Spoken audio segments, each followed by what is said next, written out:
How great, how great, how great is our God. How great, sing with me. And how great is our God.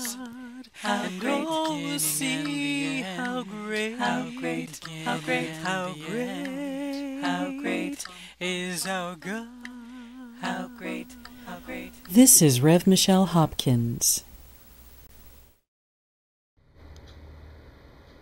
Hey everybody, I wanted to jump in here real quick tonight and share an email that I received from a guy that I knew a long time ago, a very trusted individual that has in certain ways risked his life for me, and same as I did for him.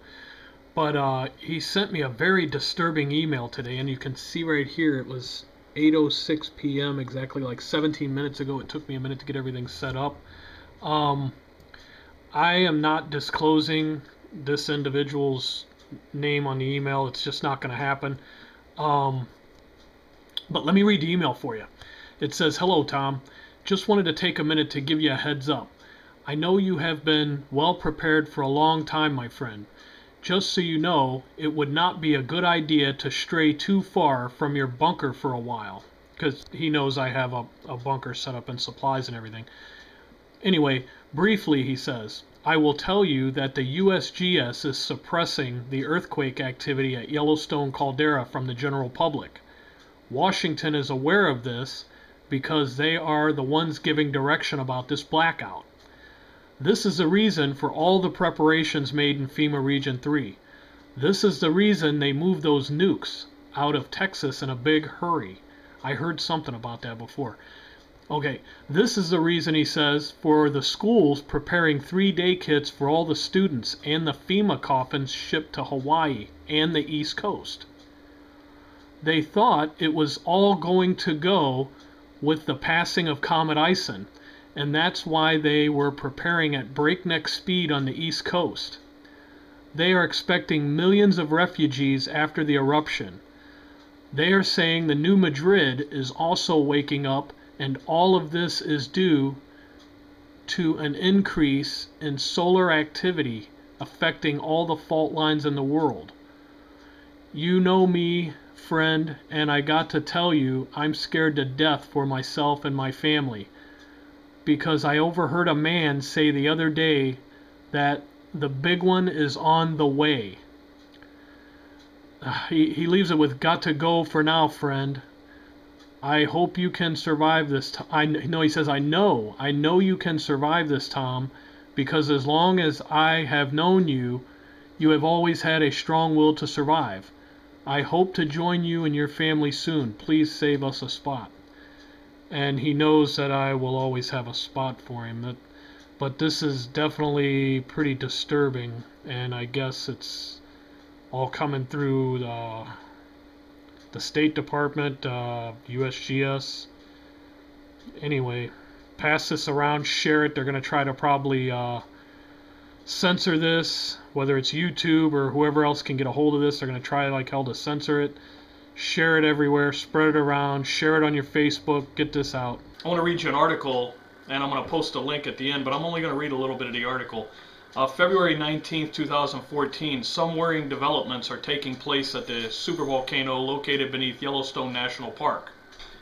The kind of developments that were seen shortly before other volcanoes erupted. Not only was there a sudden rise in the elevation of the ground and development of new cracks, but a gas called helium-4, if anybody has ever heard of that. It's a very rare type of helium. Has begun coming out of the surface. It is the presence of this gas that has scientists quite concerned. I'm going to post this link so you guys can read it yourself. I just wanted to kind of give you an update, and I want to read what's at the bottom of this article. It has like what to take away from this news article, what you could take with you on it. But it says at the very bottom, naysayers beware. The evidence is stacking up, which it is over the previous week we've seen. If you're waiting for a mass media announcement, it has now happened and won't get any more direct. These words don't come lightly from experts who appreciate that such statements, if wrong, can undermine the jobs these scientists do. My advice to you is get out of the blast area, get out of the blast radius of that. I'd probably be leaving now. I don't know what to tell you. If you don't believe it, then sit there. If you don't feel that anything's going to happen, then don't make any preparations, don't do anything. But just wanted to jump in here and give you guys a quick update, because it's, like it said, the evidence is stacking up, folks. Take care. Scientists have estimated that the Yellowstone supervolcano explodes once every 600,000 years. We are overdue. It last exploded more than 630,000 years ago. This supervolcano's hotspot extends miles below the surface, nearly halfway to the center of the Earth. The hotspot is the fuel that heats the park's famed geysers, hot springs, and the supervolcano. Scientists search for answers. They research ways to relieve the supervolcano's pressure without triggering a catastrophic eruption. It's a race against time that may soon expire. Yellowstone in northwest Wyoming, land of geysers, mountains, and lakes, is also sitting atop a supervolcano. And it just took what scientists describe as a deep breath, causing miles of ground to rise dramatically. So what does this mean? Well, joining us right now is Michio Kaku. He is a physics professor at the City University of New York and the author of the upcoming book, Physics of the Future. Thanks so much for joining us. Glad to be on. So the last time this happened was 640,000 years ago. We're due? We are due. Forget Yogi Bear. Okay, forget Old Faithful.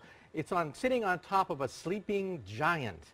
Now, if you're sleeping next to an 800-pound gorilla, you monitor every burp, every snore of this gigantic gorilla, because when it blows, it could destroy the United States as we know it. This is a pretty scary prospect. I want to just show people what we're talking about here when we talk about this supervolcano, and we have a little thing to show you, a map with some of the details. So that's where it is. It's beneath Yellowstone. It's been there, as we know. I guess this has erupted 3 times in 2.1 million years.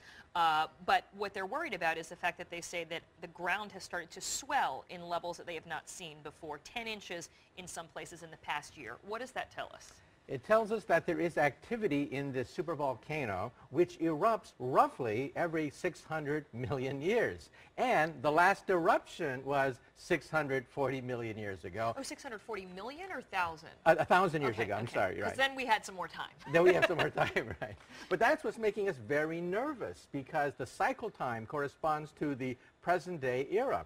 So every single burp, murmur of this gigantic potential supervolcano, including the rise of the sea level, has to be watched very carefully. All right, so when we talk about this, and we have pictures, pictures of Mount St. Helen erupting back in 1980. Let's just show this right now. You say that an explosion with this supervolcano under Yellowstone, and there we're seeing the Mount St. Helens, would be 1,000 times bigger than this. What type of damage are we talking about here? We're talking about immediate damage out to 100 miles from the site. That is total devastation, basically wiping out everything in sight. However, the real damage goes out to 500 miles if you include volcanic ash, poisonous gases, death of wildlife and vegetation, and that's a ring about 1,000 miles across. That's the heartline of America. It would pretty much wipe out Earth as we know it? It would wipe out the United States as we know it.